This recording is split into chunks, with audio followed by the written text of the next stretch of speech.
22장 13절부터 보겠습니다. 아브라함이 눈을 들어 살펴보았더니 보라, 뿔이 수풀에 걸린 순양 한 마리가 그 뒤에 있는지라.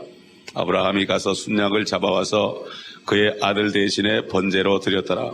아브라함이 그곳의 이름을 여호와 이레라 불렀더니 오늘까지도 말하여지기를 주의 산에서 그것이 보여지리라 하더라. 주의 천사가 하늘로부터 두 번째로 아브라함을 불러 말하기를 주가 말하노라. 내가 스스로 맹세하노라. 이는 네가 이같이 행하여 네 아들 곧 네 독자를 아끼지 아니하였기에 복으로 내가 네게 복을 주고 번성으로 내가 너의 씨를 하늘의 별들처럼 또 바닷가의 모래처럼 번성케 하리니 네 씨가 그의 원수들의 문을 차지하리라. 네 씨 안에서 땅의 모든 민족들이 복을 받으리니 이는 네가 나의 음성에 복종하였음이라 하더라. 그리하여 아브라함이 그의 청년들에게로 돌아와서 그들이 일어나 함께 부엘세바로 떠났으니 아브라함이 부엘세바에 거하였더라. 아브라함이 자기 아들을 칼로 찔러서 죽이려는 찰나에 주의 천사가 나타나서 분명히 칼을 떨어뜨리겠을 겁니다. 그렇게 하지 않으면 그 아들은 죽기 때문에, 이미 칼을 들었기 때문에 하나님께서는 이 아브라함의 믿음을 시험하셨다. 시험이라는 것이 두 가지에 따르죠. 첫째는 유혹이라는 템테이션 뜻이 있고, 둘째는 트라이얼, 소위 우리 얘기로 하면 요즘에 트라이얼 그러면 뭡니까? 재판이죠. 재판이라는 것은 그 사람이 죄가 있는가 없는가를 가리는 겁니다. 본인은 죄가 없다고 그러지만 죄가 있는가 없는가를 가리는 게 재판입니다. 우리가 믿음이 있다 하지만 믿음이 있는가 없는가를 가리는 것이 재판이기 때문에 연단과 시련을 통해서 그것을 하나님이 입증합니다. 그런데 하나님의 자녀들은 마귀처럼 하나님이 일부러 우리를 떨어뜨리라는 것이 아니고, 우리가 어느 정도 수준이 됐을 때는 연단과 시련을 통해서 그 믿음을 사탄이 앞에서 입증함으로 사탄이가 더 이상 그것 때 가지고 시비 걸지 못하도록 하는 겁니다. 욥을 하나님께서 사탄에게 시험하도록 허락하셨지만 그 다음부터 욥에게는 사탄은 어떤 물질적인 가족적인 어떤 것으로도 사탄은 시험받지 못하는 거예요. 왜 요즘에 성도들이 성숙되지 못하고 있습니까? 그저 썩을 것에 매여 사는 거예요. 그걸 벗어나지 못하니까, 그거를 뚫고 올라가지 못하니까 사탄의 종이 돼가지고 크리스찬들이 사는 거예요. 많은 주의 종들까지도 그런 거예요. 그렇기 때문에 우리는 어차피 이 트라이얼을 통과해야 됩니다. 아브라함처럼.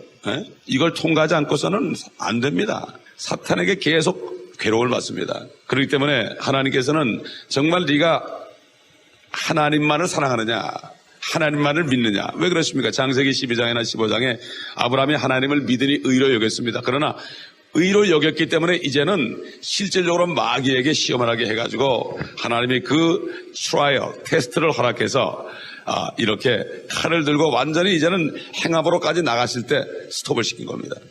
그렇기 때문에 아브라함은 하나님을 믿은 겁니다. 믿은 게 뭡니까? 죽어도 산다는 거죠. 우리 썩어질 육신 언젠가 한번 죽습니다. 근데 죽을 것 때문에 걱정할 거 없습니다. 그렇게 치사하게 살 게 없죠.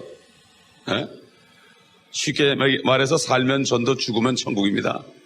그런 배짱으로 살아야만 하나님께서 기뻐하시고 그 사람을 씁니다. 요즘도 사탄이는 하나님 앞에 와서 그럴 겁니다. 하나님, 내 쫄개들은 나를 위해서 매일 목숨을 바칩니다.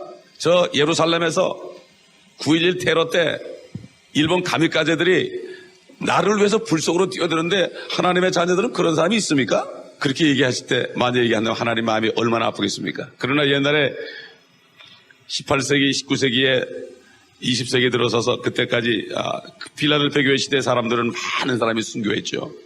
그때 하나님은 얼마나 마음이 시원했겠습니까?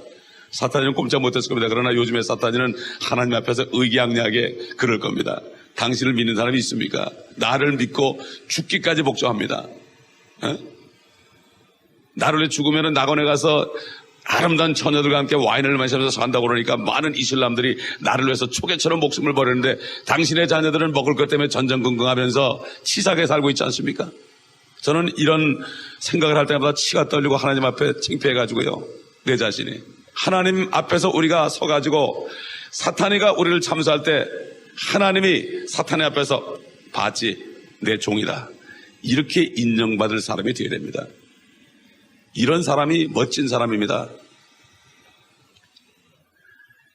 결국 하나님께서는 이삭을 죽이려는 게 목적이 아니고 사탄 앞에서 아브라함을 높여주시고 대적의 문에서 이기게 하기 위해서, 사탄의 그 권세를 꺾기 위해서 이렇게 하나님께서 이러한 사실을, 이러한 일들을 마련하셨고, 그렇기 때문에 이삭 대신에 결국 순양을 한 마리 예비하신 겁니다. 순양이 수풀에 걸려 있습니다. 무슨 수풀이겠습니까? 분명히 가시덤불에 걸렸을 겁니다. 가시덤불에 걸리면 잘 빠져나가지 못합니다. 창세기 3장 15절 보면은 아담이 범죄했을 때 땅은 너러이나 가시와 엉겅퀴를 낸다고 그랬거든요. 그 가시에 묶여있는 그러한 순양을 택해다가 결국 순양이 이삭 대신에 죽임을 당했고, 이삭도 예수 그리스도의 예표죠. 나무를 짊어지고 산으로 올라갔으니까, 갈보리 산으로 올라갔으니까, 바로 모리아 땅에 있는 그 산이 갈보리 산과 가깝거든요. 그때 예수 그리스도가 십자가를 지고 올라간 그 형상을 그가 만들어냈고, 두 번째로 어린 양 순양이 이삭을 대신해서 예수 그리스도의 모형이 되어서 번제로 그 자신이 드려진 것을 우리가 이 말씀을 통해서 볼 수가 있습니다. 그렇기 때문에 결국에 가서는 이 모리아 산이라는, 갈보리 산이라는 곳에 하나님 자신이 제물을 준비해야 되는데, 하나님 자신이 제물을 준비해야 되는데, 결국 나중에 갈보리에 가서 나타난 제물은 보니까 그분이 예수 그리스도인데, 그분은 바로 하나님이더라, 이런 얘기예요. 여호와 이레라는 것은 주의 산에서 그것이 보여지리라 이겁니다. 여호와의 산에서, 주의 산에서 그것이 보여지리라. 결국은 옛날에 아브라함 당시에 모리아 산 꼭대기에서 이삭을 대신해서 죽은 순양이 있는데, 그게 결국 가다 보면은 나중에 하나님의 산, 갈보리 산에서 그것이 보여지는 게 뭐예요? 그것이 어린 양이 보여지는데, 침례 요한에 얘기한 것처럼 보라, 세상 죄를 제거하는 하나님의 어린 양이로다. 이것을 나타나기 위해서 그러한 것들을 하나님이 연출한 것을 우리가 알 수 있습니다. 근데 여호와 이레라는 것을 사람들이 잘못 번역을 해가지고 나에게 필요한 것을 주시는, 공급하시는 하나님, 여호와 이레 하나님, 여호와 이레 하나님, 이래가지고 계속 내 걸 달라는 거, 이게 얼마나 깊은 뜻이 있는데, 주의 산에서 그것이 보여진다, 속죄 제물이 보여진다. 그 제물이 어린 양인데 보니까 그분이 바로 하나님이더라 이거예요. 요한계시록에 가보면은 아직도 하나님 보좌 오른편에는 일찍 죽임을 당한 것 같은, 도살당했던 것 같은 어린 양 한 마리가 있습니다. 사도 요한은 본대로 증거했습니다. 그의 눈에 어린 양으로 보였단 말입니다. 하나님이 어린 양으로 보이는 거예요. 예수 그리스도가. 그분이 이제 오실 때는 왕 중의 왕으로 오시죠. 아직까지도 상처를 가지고 우리를 위해서 중보를 하고 계시는 어린 양을 그는 분명하게 본대로 증거했단 말입니다. 그 때문에 여호와 이레라는 것, 주의 산에서 그것이 보여지라는 것은, 그것이 보여질 때까지는 완전한 속죄가 이루어지지 않는 것을 말씀들을 통해 볼 수 있고, 이러한 비밀들, 이러한 신비들을 사도 바울을 통하여서 하나님께서 계시했습니다. 첫째로, 하나님 자신이 제물이 될 때까지는 완전한 속죄는 있을 수 없다는 것을 성경은 얘기하고 있습니다. 히브리서에. 그렇기 때문에 창세기와 히브리서가 통하는 겁니다. 그래서 황소들과 염소들의 피로는 죄들을 제거하는 것이 불가능하다. 결국 뭔가 하면 완전한 속죄라는 것은 죄를 제거하는 겁니다. 죄도 존재하거든요. 죄를 우리 몸에서 끄집어내가지고 버려야 됩니다. 이렇지 않고서는 우리는 죽을 수밖에 없는 거예요. 죄의 값은 사망이기 때문에. 죄를 용서해도 죄는 우리 속에 있거든요. 그러니까 죄를 제거해야 된다고요. 이건 양잿물로도 안 되고 물로도 안 돼요. 하이타이로도 안 되는 거예요. 이거는 하나님의 피밖에 안 되는 거예요. 짐승의 피가 덮어주는 거예요. 어떤 분들 기도할 때 보면 피로 덮어달라고 하는 분이 있는데, 피로 덮는 거는 짐승의 피로 죄를 가려준 겁니다. 잠깐. 그러나 하나님의 피는 죄를 제거한 겁니다. 그렇기 때문에 침례 요한이 세상 죄를 제거하는 하나님의 어린 양이로다 이렇게 증거한 것입니다. 아브라함 때부터 어린 양이 보여지기 시작해서 나중에 율법 시대에 와가지고 레위기서에 와가지고 계속 어린 양이 드려지기 시작하고 계속해서 드려지기 시작했죠. 애굽에서 또 드려지기 시작하고 그래가지고 계속 양들이 죽어가다 나중에 요단강에 나타난 주님 보고 보라 세상 죄를 제거하는 어린 양이로다. 옛날 어린 양이 아니고 하나님이다 바로 이분이. 이분이 세상 죄를 제거하는 어린 양이다. 바로 이분이 아브라함이 이삭을 바칠 때 그 수풀에 걸렸던 순양의 모형, 순양처럼 결국 인간의 죄들에 묶여서 결국 죽으시는 그러한 예수 그리스도라는 것을 나타내는 이러한 놀라운 역사가 있는 것을 우리가 알 수 있습니다. 두 번째로 하나님께서 자신을 자원해서 드리기까지는 하나님도 그것을 받을 수 없죠. 그러니까 하나님 자신, 하나님의 형상이신 그분이 하나님이죠. 우리 육신이 나를 대표하는 것처럼 내 육신이나 내 혼이나 영이나 나 아닙니까? 하나님은 우리 혼에 해당되고 성령은 우리 영에 해당되고 몸은 예수 그리스도에 해당되기 때문에 우리가 하나님의 형상들을 지원받은 거거든요. 셋이 하나님입니까? 우리가 같이 움직이지 않습니까? 구원받을 때 회복되는 거 아닙니까? 근데 구원받았는데도 영과 혼은 하나 되는데 몸이 하나 안 되는 사람 많아요. 육신적인 사람들. 이게 하나가 안 되니까 삐그덕거리면서 고민하는 거예요. 차라리 내 안에는 영과 혼, 거듭난 영과 구원받은 혼을 따라가면은 편할 텐데, 하나님 말씀대로. 이걸 안 따라가려고 하니까 고통받는 거예요. 크리스찬들 그래 고통받는 겁니다. 욕심을 내다가 고통받는 거예요. 욕심이 너를 찔렀다고 그랬죠? 결국 하나님 자신이 자신을 드려야 된다. 왜냐하면 하나님만이 죄가 없는 분이기 때문에 하나님의 피만이 죄값을 치를 수 있다는 분이. 그래서 히브리서에 보게 되면은 사도 바울이 10장 5절로 7절에 이렇게 얘기했죠. 그러므로 그가 세상에 오실 때 그가 누굽니까? 예수 그리스도. 말씀하시기를 주께서는 희생제물과 제물을 바라지 아니하시고, 옛날에 뭐 드렸던 염소나 송아지나 이런 거 하나도 안 바라는 거죠. 그건 모형이니까 그거 기뻐하지 않는 거예요. 아무리 가져도 기뻐하지. 유대인들은 계속 가져오면 기뻐하는 줄 알았죠. 그러나 하나님은 아주 피냄새에 아주 그냥 진절이 난다고 그랬습니다. 성전 뜰만 맞고 간다고 그랬습니다. 주께서는 희생제물과 제물을 바라지 아니하시고 나를 위하여 한 몸을 예비하셨도다. 주께서 죄로 인해 번제들과 희생제물들을 기뻐하지 아니했으니, 기뻐하지 않은 겁니다. 이 유대인들은 아직도 착각하는 거죠. 그들은 들으지도 못하죠. 성전이 없으니까 이제. 그래서 제가 유대인 만났을 때 그랬어요. 토론토에 가서 변호사 만나서 당신 죄가 있죠? 그랬더니 있대요. 그럼 당신 율법에 의해서 죄를 어떻게, 지금 죄 질 때마다 짐승 잡아갑니까? 그러니까 안 잡아간대. 그럼 당신 죄 어떻게 할 거냐고 말이야. 그래서 깜짝 놀라더라고요. 예? 그런 질문을 예상을 못했죠. 당신 죄 지면 어떡할 거냐고 말이야. 죄는 멸망하는데 당신 알지 않냐고 말이야. 당신 성경도 모르겠지만은, 그러나 당신이 분명히 들어서 알 텐데, 율법에 보게 되면은 죄를 지게 되면은 대속제물을 갖다가 바쳐야 되는데 어떡할 거냐고 말이야. 그랬더니 아무 말도 못 하더라고요.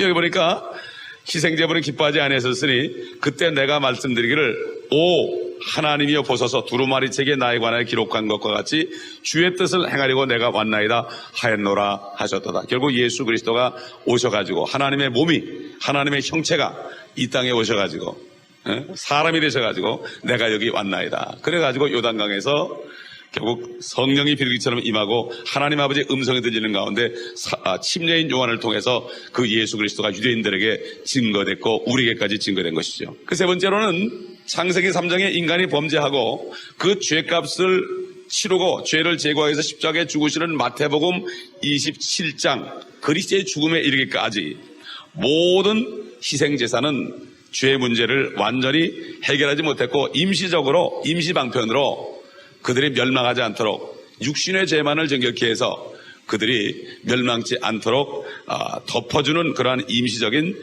제도였습니다. 그렇기 때문에 제사장들은 계속해서 그 속죄제물을 받아가지고 그 죄진 사람이 그에게 안수케 하고 칼로 찔러 피를 내게 한 다음에 제사장들이 가져다가 각을 떠서 번제로 드려서 그들의 죄를 일시적으로 해결해주고 용서만 받게 해주는 이러한 일들이 있기 때문에 히브리서 10장 11절 보면 제사장들마다 매일 서서 섬기며 똑같은 제사를 자주 드리지만 이것으로서는 결코 죄들을 제거할 수 없다. 그러니까 우리가 죄를 제거했지만 또 짓는 죄는 어떻게 합니까? 주님이 어린 양처럼 저 위에 있으면서 상처를 가지고 있으면서 죄를 질 때마다 계속 주님께서 중보기도 하는 겁니다. 우리를 위해서. 그렇기 때문에 우리가 이것을 절대로 잊어버려서는 안 됩니다. 왜 우리가 죄를 질 때 마음이 아픕니까? 우리 안에 주님이 계시기 때문에 주님의 마음이 아프면 내가 아픈 거죠.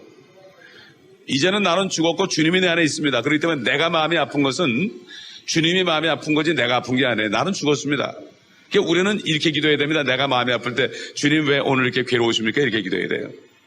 제가 옛날에 기도를 내가 왜 이렇게 괴롭습니까? 그러니까 주님이 너는 죽었고 내가 살았고 내가 괴로운데 네가 왜 괴로우냐? 그게 왜 괴로우십니까? 그랬더니 말씀하시더라고요. 그때 저는 갈라디아서 2장 19절 20절 사도 바울이 고백한 나는 그리스도와 함께 십자가에 죽었고 내 안에 그리스도가 산다는 그 말씀이 그때 깨달아지더라고요. 아, 이게 이래서 그랬구나. 이게 증거입니다. 이 말씀들이 나에게 이루어져야만 그걸 알죠. 말씀이 이루어지지 않고 여기만 들으면 아무것도 모르고 다 날아가 버리고 뺏겨버립니다. 그래서 하나님께서는 일시적으로 이 죄 문제를 주님이 오실 때까지 죄 문제를 잠깐 동안 임시방편으로 해결하기 위해서 이스라엘 민족을 택해가지고 제사장 민족으로 택해서 거기서 제사장 레위 지파들을 택하고 거기에 대제사장을 세워가지고 그래가지고 주님이 오실 때까지 주님 대신에 대제사장과 제사장 역할을 하게 했던 거지요. 그런데 이제 신약에서는 성경에 말씀하시기를 우리 거듭난 성도들은 다 왕 같은 제사장들이라고 합니다. 제사장이라는 건 죄의 문제를 해결해 주는 거예요. 세상에 나가서 죄인들에게 너 당신 죄가 어떡할 거야? 죄 있으면 죄값으로 지옥 간데 어떡할 거냐고. 그럼 어떻게 하면 되겠냐고. 아, 그러면 예수 그리스도 당신이 죽으셨으니까 그 예수 그리스도를 영접하게 되면 그 피가 당신의 죄를 제거하기 때문에 당신은 죄로부터 해방받는다. 이렇게 얘기해 주는 게 뭐예요? 이게 제사장이에요. 이게 바로 전도하는 겁니다. 아멘. 전도하는 사람들은 제사장의 직분을 감당하는 거고 안 하는 사람들은 제사장의 직분을 감당치 않는 거예요. 제사장들은 성소에서 앉을 수가 없었습니다. 항상 서 있었습니다. 성소에는 의자가 없습니다, 여러분. 성소에 뒤져보세요. 성경 찾아보세요. 성소에 제사장들이 일하다가 앉아 쉬는 곳이 없습니다. 마찬가지입니다. 제사장들 신약시대 거듭난 성도들은 쉬면 안 됩니다. 끝까지 달려가야 됩니다. 앉을 자리가 없습니다. 의자가 없습니다. 이 땅에 사는 동안에 우리는 제사장의 직분을 감당해야 되는 것입니다. 그러면서 우리는 무슨 제물을 드립니까? 양과 소도 잡을 필요가 없는데요. 그렇기 때문에 베드로전서 2장 5절 보게 되면은 너희도 산 돌로서 영적으로 지어지고 예수 그리스도로 인하여 하나님께서 기뻐하실 영적인 제물들을 드리는 거룩한 제사장들이 되었다. 이렇게 얘기했고 히브리서 13장 15절 16절 보면은 우리가 드릴 제물은 첫째는 찬양의 제물이라고 했어요. 찬양. 그 찬양의 제물이 뭐예요? 찬양 제물은 전부가 우리 구원에 대한 겁니다. 아멘. 우선 먼저 뭡니까? 예수의 피입니다. 여러분 천국 올라와보셨어요. 24장로들 요한계시록 5장을 보게 되면요. 우리가 그렇게 찬양을 할 때 이걸 잘 알고 해야죠. 요한계시록 5장을 보게 되면은 새 노래를 부르면서 주님의 피를 찬송하는 것을 우리가 볼 수가 있습니다. 요한계시록 몇 장인가 하면은 4장인가 5장이 있는데 지금 잘 보이질 않네요. 24장로들이 새 노래를 부르면서 예수 그리스도 보혈을 찬송하는 장면이 나옵니다. 네? 몇 장? 5장 8절 9절 그래 9절 보십시다. 그들이 새 노래를 부르며 말하기를 주께서 그 책을 취하시며 봉인을 열기에 합당하시니이다. 이는 죽임당하셨던 주께서 하나님께로 각 족속과 언어와 백성과 민족 가운데서 우리를 주의 피로 구속하여 그랬죠. 주의 피로 구속하여 우리 하나님 앞에 우리를 왕들과 제사장들로 삼으셨으니 우리가 땅 위에서 통치하리다 라고 하니라. 이게 바로 천국에서 지금 하늘나라에서 지금 24장로들이 하는 찬송의 제목입니다. 하나님을 찬양할 때 하나님의 예수 그리스도의 보혈을 찬양하는 걸 빼놓게 되면 그건 찬양이 되죠. 온전한 찬양이 될 수가 없습니다. 그렇잖아요? 우리가 뭘 찬양하겠습니까? 우리 죄를 제거한 거 그거 찬양해야죠. 이거 감사해야죠. 그렇죠? 요즘은 복음성가들이 전부 신세 타령하는 것밖에 없어. 신세 타령하는 거 내 거 달라는 것밖에 없어. 뭐 주시옵소서밖에 없고 무슨 이상하게 감정적으로 읊는 것밖에 없고 우리는 하나님께 올려드리는 찬양을 해야 됩니다. 아멘. 이게 찬양이죠. praising이라는 건 그거죠. praising, exaltation, 그다음 blessing 이건 전부 올려드리는 겁니다. 그렇죠? 그 다음에 경배는 뭡니까? 나를 드리는 겁니다. 주님 나를 받아주시옵소서. worship. 막 찬양을 드린 다음에 주일날은 찬양을 막 그냥 하도록 꽂은 다음에 그 다음에 주님 나 같은 죄인 받아주시고 사용해 주옵소서. 이렇게 들어갈 때 성령이 우리를 덮어주고 성령으로 충만하게 될 때 말씀이 우리 안에 들어오는 것입니다. 아멘. 이게 바로 찬양입니다.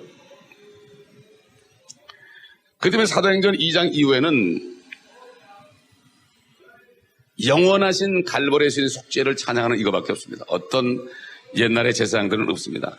근데 아직까지 지금 캐톨릭에서는 자기들이 제사장들이라고 사제라고 해가지고 아직도 미사를 드리면서 피와 살을 찢는 그러한 술제물을 그들이 바치고 있다는 사실을 우리가 알아야 됩니다. 매일 미사에 오지 않으면 구원이 없다고 그러죠. 그나마도 죽으면은 천국은 못 간다고 그럽니다. 연옥을 간다고 그래요. 몇 년이 있을지 모른다고 그래요. 이것을 아는 사람은 불경죄라고 그럽니다. 개토릭에서. 참 기가 막힌 얘기죠. 네. 근데 거기서도 성경 공부를 요즘 한다는데 어떤 공부를 가르치는지 모르겠습니다. 이 소드 오브 로드라고 주의 칼이라는 선교 단체를 이끄는 그 존 라이스, 이 말씀만 끝내겠어요. 존 라이스라는 사람이 있는데 이분이 참 사역을 잘하는 사람이죠.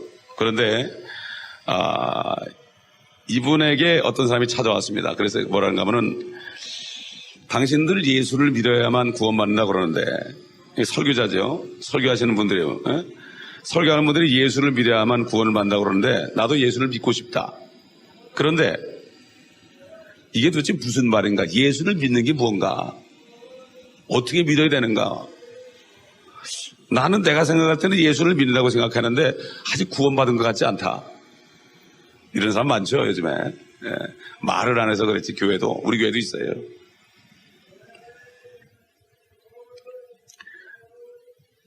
그럼 설교자들이 예수 믿으시고 자꾸 그러는데, 전도하는 분들이 예수 믿으라는데 도대체 예수 믿는 게 무슨 뜻이냐? 판에 박힌 듯이 자꾸 앵무새처럼 얘기만 하지 말고 좀 확실하게 좀 얘기 좀 해달라, 그렇게 얘기한 거예요. 그때 그분이 하나님께 기도했습니다. 주님, 나에게 지혜를 주옵소서. 우리는 항상 누가 질문할 때 기도해야 됩니다. 느헤미야가 어떻게 했습니까? 왕이 너에게 무슨 문제가 있냐 그럴 때 하나님 앞에 기도했습니다. 기도하고 대답했습니다. 입이 너무 빠르면 안 됩니다. 특별히 세상 사람들부터 질문을 받을 때 그냥 입으로 얘기하지 말고 기도를 한 다음에 주님이 주신 대로 얘기하시기 바랍니다. 그래서 하나님께서 지혜를 주셨어요. 뭐라고 그런가 하면은 이렇게 얘기했어요.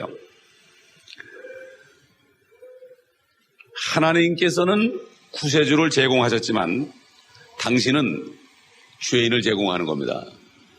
하나님은 구세주로 오셨고 당신은 죄인이니까 그저 하나님 앞에 나가기만 하면 됩니다.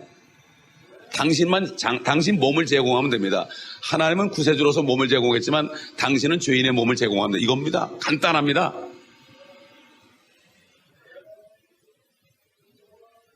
맞죠? 우리가 할 수 있는 것은, 죄인들이 할 수 있는 건 뭐죠? 하나님은 죄가 없고 죄를 제거하는 분이니까 나가기만 하면은 내가 여기 있습니다. 내가 주님을 믿습니다. 그리고 내 몸을 드리면 어떻게 됩니까? 죄가 없어지는 거예요. 너무나 간단한 거예요. 근데 이걸 어렵게 설명을 하고 설명도 아예 안 해주고 그러니까 교회에 앉아가지고 맨날 교양 강좌나 듣다가 가가지고 지옥 가는 사람이 얼마나 많습니까? 그러니까 요즘에는 문제가 뭔가 하면 죄인을 찾아보기 힘들어요. 왜 그렇습니까? 이 땅에 과학이라든가 종교라든가 교육이라는 시스템 속에서 학위를 따고 과학자라는 칭호를 받고 또 무슨 목사다, 장로다, 전도사다 이런 타이틀을 받아가지고 이것이 포장돼가지고 죄인이 아니야. 다 의인이지. 하나님 앞에서 의인이야. 다. 이렇게 돼가지고 교회가 문제가 생긴 거예요. 다 의인들 같아. 용서받은 죄인들만 모였다면은 누구 앞에서도 자랑하지 못하고 어떤 사람이 하면 그냥 품어지고 똑같은 죄인이니까 그럴 텐데 뭔가 껍데기들을 자꾸 뒤집었으니까, 세상으로부터 뒤집었으니까 교회 와서도 내가 의인이에요. 그러나 우리는 용서받은 죄인입니다.